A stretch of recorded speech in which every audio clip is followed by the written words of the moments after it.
Good afternoon, everyone, and welcome to our 10 to 1 here this afternoon with Mike MacEacheran. Mike is a travel journalist and guidebook author based up in Edinburgh. He's reported from 108 countries, and publications that he's written for include, and this definitely is not the full list because there are hundreds and hundreds, but they include The Telegraph, The Times, The Guardian, The Observer, Mail on Sunday, Wall Street Journal, Independent, Evening Standard, Condé Nast Traveller, Escapism, and National Geographic Traveller over in America, which Mike, before we started recording, told me was one of his career highlights, and that came out yesterday. So huge congratulations, Mike. It's lovely to have you here today. Lovely to chat to you. Thanks for having me. It's a pleasure. How are you and how are you doing? I'm great. I'm busy, super busy just before Christmas, which is kind of quite nice considering the circumstances of the world right now and travel media. I've got about 12 deadlines to kind of get on top of. I've got things to do for National Geographic. I've got something to do for The Telegraph, a piece for The Guardian, which needs to go off tomorrow, a couple of bits for The Independent, something for Singapore Airlines. I'm just coming to the end of a huge project for Geo, which is a magazine in France. So I am swimming in work, which is wonderful. So that's amazing. Yeah, that's really lovely to hear, and hopefully a sign that the travel industry is picking back up again, and we're all going to be able to travel content is going to be able to resume to how it was pre-COVID. Yeah, I hope so. I mean, there's still plenty of readers out there. Yes, definitely. Mike, how are your weeks playing out at the moment? When are you busiest? When am I busiest? I tend to work Monday to Friday, 12-hour days. Is that normal? Wow. Just really getting on the computer and just going for it. So PRs can get in touch with me anytime, really. I mean, I'm one of these sad people that check my work emails at the weekend because I'm a freelancer, I'm self-employed. So sometimes a call for a story comes out on a Saturday or Sunday. I want to be the first person to get on top of it. So to be honest, I'm open for business 24/7. A lot of the titles I write for in the States or Canada. I do stuff for editors in the Middle East and Singapore. So it's kind of just, I'm a hamster in a wheel constantly on the go. Round, yeah. So anytime is the short answer. Okay, so no day that's particularly good or bad. I'm not an editor of a newspaper with a section, so it makes no difference. Brilliant. Okay, so open for business. And what is the best way to get in touch? Is email best? Yeah, email. I don't mind a phone call, but generally a phone call tends to come when I'm in the middle of writing a feature or I'm on a deadline, and I kind of feel a bit rude because I've got to be quite short with the PR and say, I'm really sorry, but I really don't want to talk to you right now. So yeah, an email, definitely the best. And without a shadow of a doubt, I don't want to maybe preempt something you're going to ask in a minute, but without a shadow of a doubt, the best way for a PR to work with me is just to write and engage with me, like one-on-one. Even today, I had maybe 15 or 20 emails, which have gone out to, God knows, thousands of editors and writers, and it's about a new hotel opening. Yeah. If that comes to me and hey Mike, how's it going? Nice to write to you. Are you interested in this story? I will respond. I might not do anything with it, but I will respond because I'm one of these kind of annoying, super efficient people that just does not like to have any emails unreplied to by the end of the day. So I'm always just, even if it's just sorry, that's not for me, I will, like a PR will get a reply from me if they're addressing an email to me. Right, so no mass emails, and actually that is something that is just reoccurring. I'll read a mass email, but I'm not going to do anything because there's so much competition in my line of work, especially nowadays, that there's no point me even attempting to pitch myself against God knows how many other freelancers, as well as in-house staff and editors. Yeah, no, definitely. And do you prefer emails coming through? I know they need to be personalized and everything, but do you like a press release being attached, or do you like everything in the body of the email? Is there a preferred way that you like being pitched to? It doesn't really make a difference, to be honest. If it's an email addressed to me, I'll probably read pretty much the whole thing if I've got time. If it's a generic one, I'm just going to read the subject line and maybe the first line within the email body. So whether it's attached or not is kind of irrelevant. Cool. And what about images? Do you like them being included? yeah, it doesn't matter. I mean, the images thing is, I guess it's more for opening of luxury hotels. Yeah. And generally, if it's a luxury, I don't really do much work around the luxury hotel sector. Okay. I don't really do dedicated hotel reviews. It's more a case of if I'm going to destination X to write a travel narrative or first person piece, I might Yeah. end up staying there. So if I'm going to end up staying there and writing about it, I just go to their website. So again, with or without images, doesn't really make a difference. Brilliant. Are there any regular features you cover?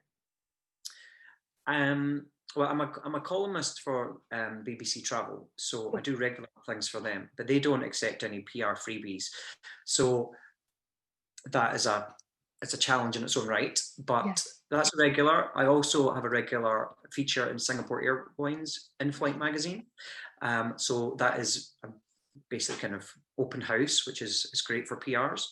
And at the kind of the start of lockdown, work, it didn't stop, it kind of started trickling in. I pitched a column to the Mail on Sunday, and that was taken, which was fabulous. So it's on hiatus at the moment because winter's coming, and they're going to, Yeah.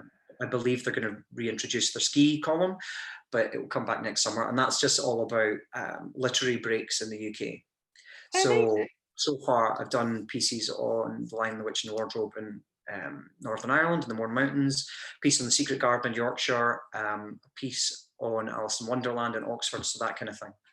That's great. And actually, that's a really good one for PRs to get involved with, because I'm Yeah, sure exactly. lots of So, PRs. and, that's more of a kind of reportage piece. Yeah. And obviously, if I can get to Dumfries and Galloway to write about the backstory of Peter Pan, brilliant. But it's unlikely that I'm going to get down to Norfolk to write about Black Beauty, for example. Yes. Just because I'm in it. So. Yeah, I was just about to say it's probably worth mentioning that Mike is based up in Edinburgh. So yeah, he's up Happy there. to travel. That's fine. Traveling's easy. Sorry. Traveling is easy if someone's paying my ticket. Yeah, exactly. Is there a particular price point PR should bear in mind for those kind of stories, or are you covering the story opposed to? Brilliant. No difference. Great. What is your biggest bugbear? Biggest bugbear. I don't really have any, to be honest. I think I'm pretty easygoing. I guess I get a wee bit irked with snooty journalists who are a bit dismissive of PRs, because we're all fighting the same fight and we're all here to help each other out. So, there maybe sometimes on social media you see people having a wee whine about a PR, but you think, well, that's their job. You should just concentrate on doing your job. So, Yes, they have to. we need to help each other out, right? Yes, that's really nice to hear. Thank you. What is your top tip for PRs? You might have already mentioned it with the pitching, but if another one springs to mind, it'd be great to hear it. A top tip was something that I quite like is, I might get, maybe not just now because it's coronavirus times, but in a previous life, I'd maybe get 1 or 2 press trip invitations every day. So, over the course of a month, that kind of adds up quite a lot. And straight away, a PR saying, here's a press trip, we'd like you to go on this. Again, that's probably gone out to 100 in-house writers and editors, another 100 freelancers or whatever. For me, it's always really good if someone's approaching me directly to say, we already have title X, Y, and Z on board, and this is why we're coming to you, because we would like you to try and pitch this to title A, B, and C. And then that just takes out another, 2 to 3 layers of emailing back and forth where I say, so my first question is always, who else is going on the trip?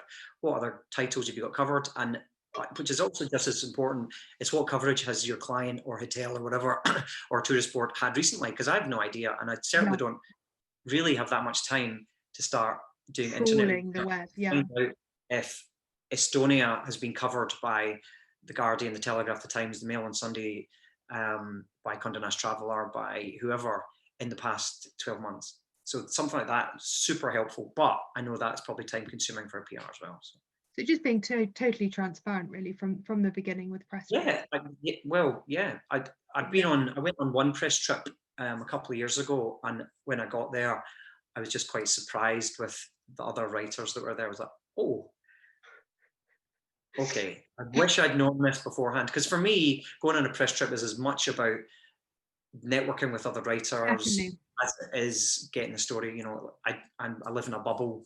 I don't, like, I'm in a double bubble now, but Yeah. I don't really get to do the kind of social thing and tap into the industry community as often as I'd Mm. like. So press trips are pretty important to Yeah. me. Well, as an ex-PR, press trips that work the best is when the journalists get on. So it is Yeah, exactly. Yeah. an important part. Mike, are we just able to finish by letting PRs know 3 things about you that may or may not help with the pitching, but just three things we didn't know about you. 3 things. So I've got a bit of a kind of checkered geographic past. So areas that I guess I'm a little bit of an expert on, not want to blow my own trumpet, because I've lived in Go these for it. places. Some editors do come to me quite regularly. So Scotland is obviously my bread and butter. I spend Yeah. a lot of time traveling in Scotland. I spend a lot of time in the Alps, like a huge amount of time in the Alps. So Okay. Switzerland is very much up my street. Western Austria, and that's southern Germany, so Bavaria, Black Forest, and northern Italy, so Dolomites and all the Italian lakes, and maybe, I guess, a wee bit of the French Alps. So that kind of area is, Brilliant. I know really well. Stories from there are brilliant for me. And on that note, I also lived in Dubai for my sins for a couple of years. Cool. So I've been all over the Middle East, from Saudi to Iran. So the Middle East is a pretty kind of hot destination, or hot area for me. And Canada, I've spent a lot of time in Canada. I've got a real soft spot for Canada. So I'm very, very interested in stories from there. So that'd be something to know. Brilliant. And I'm a skier. Yeah. So just get me on a mountain, basically. Get you there. Do you think you'll go this season? I would do anything to go skiing. Will you go up in Scotland? Yeah, I'd learned here. So I did 20 seasons at Glencoe. Wow. Yeah, in the rain and mist and on hard ice. But yeah, the seasons up here aren't what they used to be. So, but if this year I'll be there as always. Fingers crossed. That's good tip. And number 3. I'm very easily swayed by the temptations of free alcohol. Aren't we all? So yeah, a simple man. I don't need champagne, cold beer, and that works for me. Brilliant. Any particular type that I can write up in your notes, so may or may not get Anything. anything. Brilliant. Not free. No. Mike, that is our 10 minutes up. Thank you so much. It's been super useful to find out a little bit more about you. And I hope all the PRs watching have found it as useful as I have. Mike, thank you so much. Thank you very much. Thanks. Lovely.